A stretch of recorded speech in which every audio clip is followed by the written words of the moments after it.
Well, it looks like the Pentagon has now approved a scheme allowing UN peacekeeping troops to police U.S. citizens. Now, for some time, we've been keeping track of the military movement in the country, and all too often, people always want to write off that the equipment we're seeing is either coming in or going out, and that it just could never be being used or planned to be used here in this country. Well, it looks like they've been here for some time, quietly. If you go back and you do your research, mainstream media not all over this, obviously. But in certain instances, if you look in areas like West Virginia, places where it's flooded badly, and you go back and look at the headlines, you will see that the UN has been helping different military groups in emergency situations. Now, what does this all have to do with?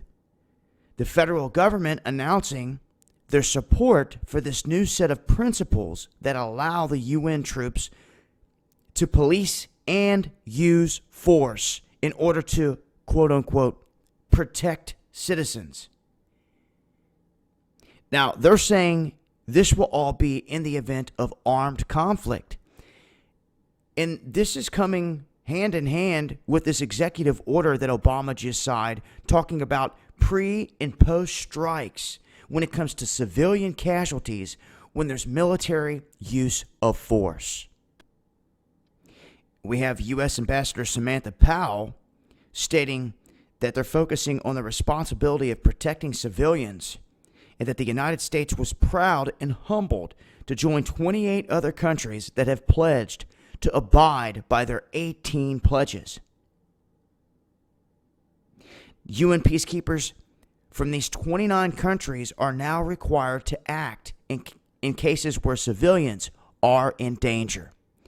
So I want to let it be clear here. The UN is now this safety net that they're going to try to bring in. We warned about Obama trying to federalize the police forces. They've been making the moves to do so. Shooting after shooting, event after event. He quietly, while no one's paying attention, signs this executive order that I did another video on. And now, quietly, the information rolling out that the Pentagon has approved this scheme allowing UN peacekeeping troops to police U.S. citizens. So there's more information here at the link, but this is the stuff you have to pay attention to. These little things that they sign into motion or put into motion that most people have no clues even happening. So if there was to be something large scale pop off here, they already have everything set up in place, and it shouldn't be any surprise if you start to see some kind of movement or activity involving these troops. So I'll leave a link in the description box. Continue to update as I always do with more. This has been Dabu7.